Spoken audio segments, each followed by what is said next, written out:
Kerala technology expo KTX global വേവിന് വ്യാഴാഴ്ച തുടക്കമാകും. മാർച്ച് 2 വരെ കാലിക്കറ്റ് ട്രേഡ് സെന്ററിൽ നടക്കുന്ന എക്സ്പോയിൽ വിവരസാങ്കേതിക രംഗത്തെ വിദഗ്ധർ പങ്കെടുക്കും. IT രംഗത്തെ മലബാറിന്റെ കുതിപ്പ് ലക്ഷ്യം വച്ചാണ് എക്സ്പോ സംഘടിപ്പിക്കുന്നത്. IT രംഗത്തെ വ്യവസായ പ്രമുഖരുടെയും അക്കാദമിക് വിദഗ്ധരുടെയും വിദ്യാർത്ഥികളുടെയും കൂടിച്ചേരലിനാണ് കേരള ടെക്നോളജി എക്സ്പോ വേദിയൊരുക്കുന്നത്. 3 ദിവസങ്ങളിലായി നടക്കുന്ന എക്സ്പോയിൽ artificial intelligence, cloud computing, blockchain തുടങ്ങിയ നൂതന സാങ്കേതിക വിദ്യകളുടെ സാധ്യതകളെ സംബന്ധിക്കുന്ന ചർച്ചകളുണ്ടാകും.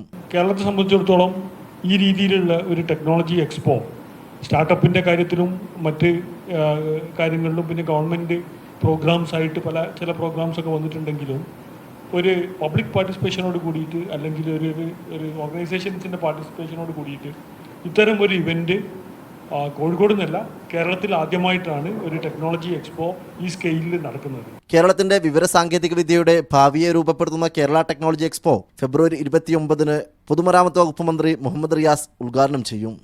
മീഡിയ 1 കോഴിക്കോട്.